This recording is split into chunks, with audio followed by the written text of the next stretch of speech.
Try to play, but you're never gonna beat me. Look the other way, what I'm doing ain't easy. Bloody hands stained from the people who deceive me. Muddy hands break through the chains, go free me. Looking for change, looking for pain. Pulling a mob, pushing a train. I'll never stop, stick to a lane. Pick up the pieces and go rearrange. I'll be the best above all the rest, put me to the test and expect nothing less, your check is I'm chess, what's happening next, yeah. He got the venom, a tangible weapon, no coming in second. This life is a lesson, he got a new engine from pain, it's a blessing. New focus, no guessing, just bold and obsession. All in his possession, you got their attention. Now leave an impression and take a redemption. Just kill, no discretion, your mind is a weapon. My wife has said from the very beginning when the, hopefully the 911 never came out, and if it did come out, at least she would have, you know, be some prepared. You know, she has a counselor, she has people she could talk to. There's certain things that coping mechanisms. So we'd like for the advocate or somebody to kind of let us know what's going on rather than nothing personal, but having the media tell you is probably not the same as having somebody that, you know, that you've learned to have a relationship and you trust and you've worked with. So yeah, we're finding out just like everyone else. So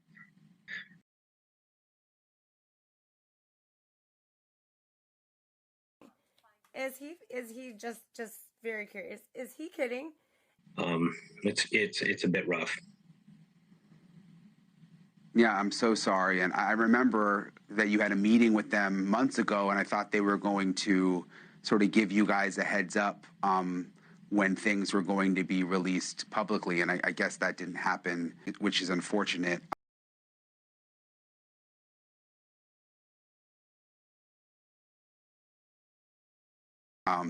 Is there anything, Steve, that, I mean, obviously the horror is what stands out to me, but was there anything in the text of the text messages or the call that really struck you? What struck me is, you know, it's not like Hollywood. It's not a scripted thing. It's not like what you would see on a TV set. That was a raw, emotional breakdown.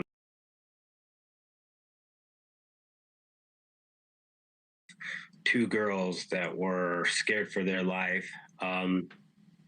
There's part of me that knows that, like how that house was, you know, there's a lot of pranking going on. There's a lot of partying. So there's part of them that was probably thinking, you know, is this a prank? Am I getting messed with? I know for a fact my daughter loved pranking people. So my heart goes out to those two girls. I'd have a hard time if I was one of their parents to have my daughter put through what they've been put through. I mean, we sat 2.5 years on what?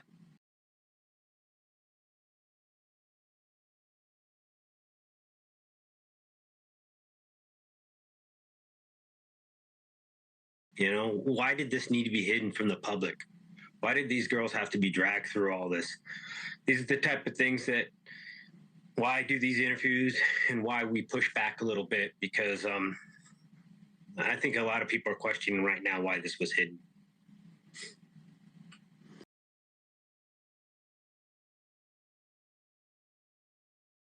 Yeah, I mean, look, Shannon, it's been years and none of this is coming out until now. And now the judge has said that he wants more of this to become public.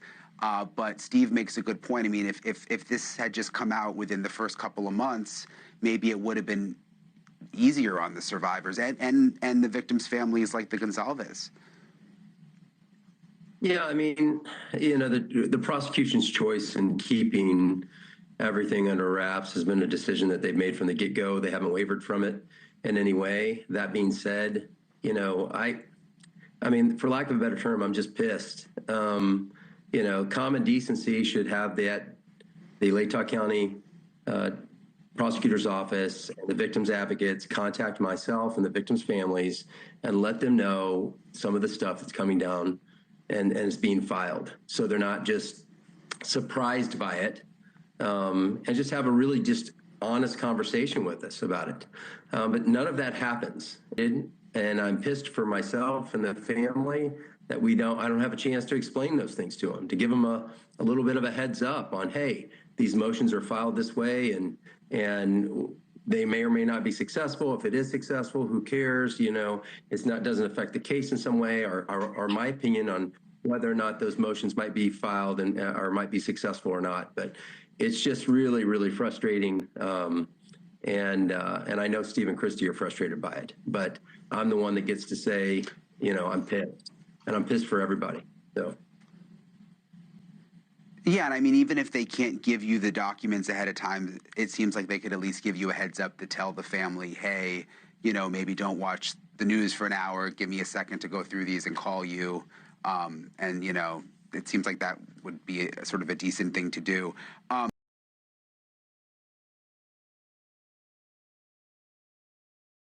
Steve, what do you make of this latest motion where they're trying to ban words from coming out during trial? I mean, simple words like that are part of the case: murder, bushy eyebrows, sociopath, psychopath. Did this come as a surprise, Steve? Yeah, I thought they'd have a Sadistic on there from the profile that I know that they've made of him. Some of the websites that he's been to, that was a one that rated really high with him. So I'm a little surprised they didn't put that word on there.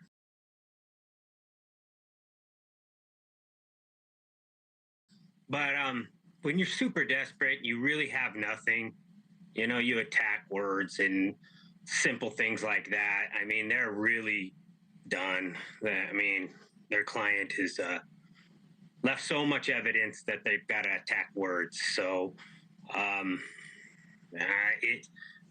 guess it's a sign. It's a sign of what's to come, and hopefully the state, the prosecution, is strong enough to see this all the way through and not give in to the desperation that's about to come and the plea deals that they're going to try to negotiate for. Plea deals? Is he joking?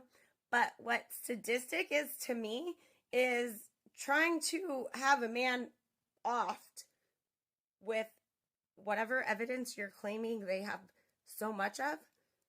I'm still, you know, fairly certain many of us are out here wondering what the hell you're talking about. Evidence that does not exist.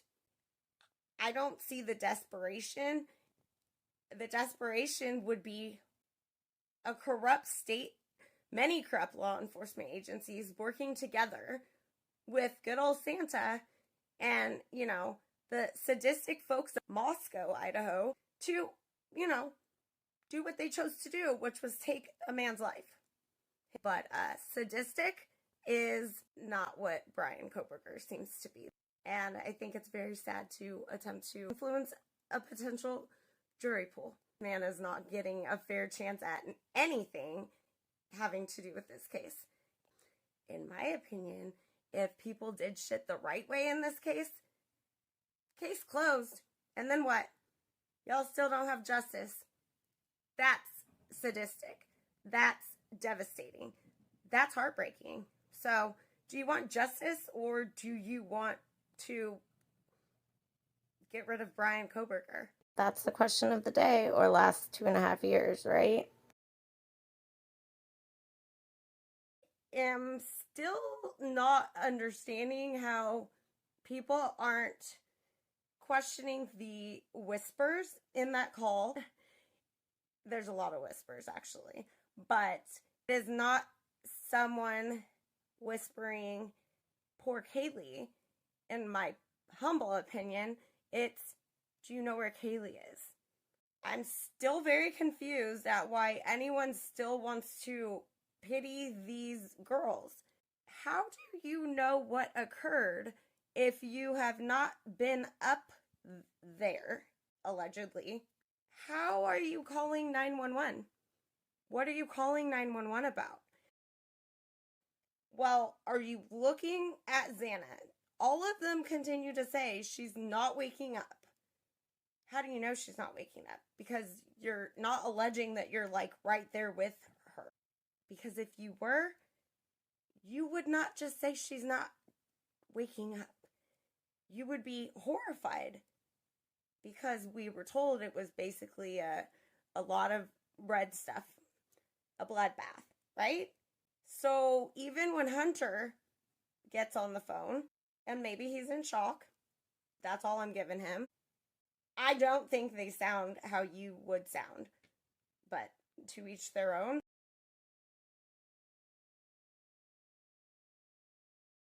Y'all are saying that she won't wake up. She's passed out. Are you looking at her or are you not? And if you are, why are you not saying, no, she's not, and she's clearly gone?